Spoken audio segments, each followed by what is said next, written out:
Hi, wrestling fans. Thanks for clicking on the Dreaded D Rose Report, and thanks for putting up with me being in the office last night. Oh, man, you think I look bad at night? You ought to see me if I get up in the morning and do a report. Whew. Do that on the Sci-Fi Channel. Alright, SmackDown's Christian can now be found on Twitter at Christian4, number 4, Peeps. Jim Ross noted on his Twitter account that he's going to be at the Night of Champions pay-per-view. Didn't say where he's going to be. I wish he would start announcing again. I miss him. And former WWE diva Serena issued her first public comments since being let go by the company this past weekend. She wrote the following on her Twitter account: "You are the best fans in any universe." That was it. She likes us. And by the way, I'm on Twitter too if you want to check it out. The only person I have following me is some woman that told me what I could do with my report. I think it's my wife. I do. With Cavill's victory at Rookie Challenge on last night's WWE NXT, he's earned a takeover of WWE's website. So if you got a computer, oh, yes you do, might want to check it out. Next week's episode of NXT on Sci-Fi is going to be Season 2 finale. Haven't heard any more about Season 3, where it's going to be. A report on entertainment blog Deadline, New York confirms casting for WWE Films' upcoming vehicle for Adam Edge Copeland, now entitled Bending the Rules. I think he's probably going to start using the Adam Copeland name because WWE can't take that away from him. They can't Edge. Can't they, The Rock? Alright, starring opposite of Copeland in the, or Edge, in the film is going to be Scream actor Jamie Kennedy. Also featuring is Jessica Walters from Arrested Development, Jennifer Espinosa, Samantha who? I don't know. That's the name of it.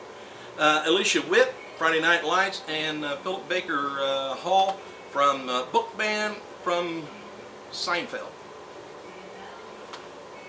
Joe Francescosi finished up with WWE Creative Team last week at the taping in Bakersfield, California for Joe, anyway. Yes, I hate names. I do. Anyway, Joe hired earlier this year in February and appeared on Raw when John Lovitz hosted earlier this year. And Joe was the man who pulled out his eyeball as a talent skit with Ted DiBiase and Virgil. Anyway, Joe also was the man who suggested the spoken word segment at Raw's host when Raw had William Shatner as host. Did a few months back a while ago. Anyway, Joe actually suggested that Shatner's segment be interviewed while WWE's trying to get the job. And Joe previously worked as a producer for UPN and was a man behind Mick Foley and Colt Cabana's comedy tour. Let's get down to some news and some business. As noted before, WWE is looking for divas between the age of 18 and 25, and so am I. They ran a tryout camp last week, and the word is that 65 or so people showed up and tried out. About 50 of them didn't even belong there, and it's usually a cost between for people to even do the tryout is about $1,000 to try out at one of the WWE camps, whether it was that one or any other one. $1,000. So all you divas that didn't make it, check out the Dreaded D Rose Report. Maybe you can find an address or something on there. Hell, you don't even have to pay me. Coming out of this week's TNA Impact taping, there is a updated card for September's No Surrender pay-per-view. It was kind of looking like this: TNA World TNA World Title Tournament semifinal. Jeff Hardy versus Kurt Angle. That would be a good match. TNA World Title Tournament semifinal. Mr. Anderson versus the Pope. And there's an I Quit match for TNA TV title with Tommy Dreamer and AJ Styles. There's a TNA X Division title match with Sabu taking on Doug Williams. That's be a strange match.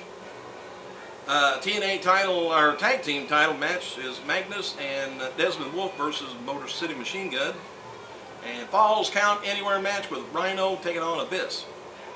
And an updated deal on Chris Jericho's contract with World Wrestling Entertainment. His current deal, which was signed in 2007, expires in a few weeks, and he's yet to sign a new one. Both sides are negotiating a deal, and it's not guaranteed that he will remain with the company. So don't look for him to win any titles, and let's get that contract signed real quick. Ryan Nemeth, I guess, younger brother of WWE star Dolph Ziggler, took part. How come they got two different last names? That just ain't right. Anyway, he took part in an interview with WWE DolphZiggler.com to discuss his recent release adult humor novel. I Can Make Out with Any Girl Here. That's the name of it.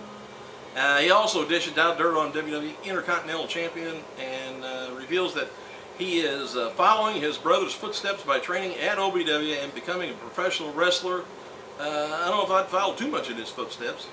You'd have Vicky on in front of it. Saturday's SmackDown Live event in Lubbock, Texas drew about 3,200 fans for about $76,000. The following night, Odessa, Texas drew about 3,000 fans for $87,000. Just the opposite, 76. Anyway. Friday Night SmackDown on August 13th did a 1.6 broadcast rating of about 2.5 million people, a little bit more. All right, here's a little bit of history since I only got about 3 minutes left. I want to run this down. Everything's on August 25th. In 1971, Crash Holly was born in Anaheim, California. Oh, by the way, I got a couple of birthdays. A belated birthday to Funaki, which was August 24th. He was born in 1968. You do the math. And today's birthday is MMA star Jeremy Horn, born 1975. All right, back to this. On August 25th, 1980, Jimmy Valiant defeats Bill Irwin to win the AWA Southern Heavyweight title. Also, Eddie and Tommy Gilbert defeated Killer Carl Crump and El Mongo to win AWA Southern Tag Team. Killer Carl Crump, KKK.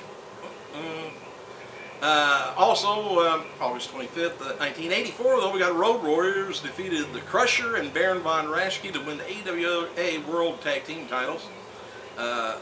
In 1991, Sting defeats Steve Austin to win the vacant WCW United States Heavyweight Championship.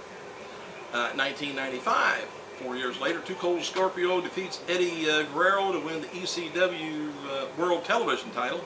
I forgot they had a television title. August 25th. August 25th.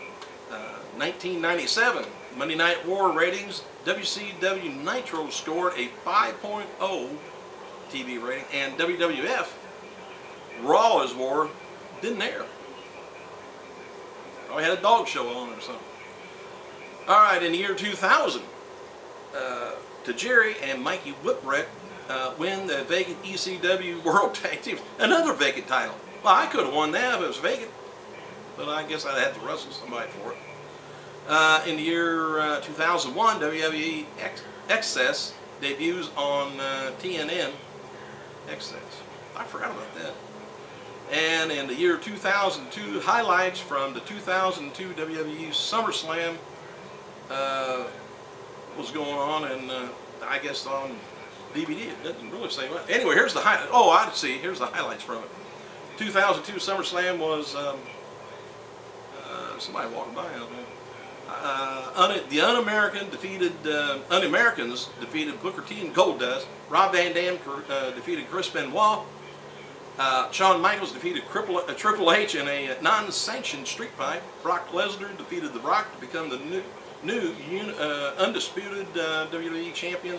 This ends The Rock's final championship reign there. And also, Randy Couture in 2007 defeated Gabriel Gonza.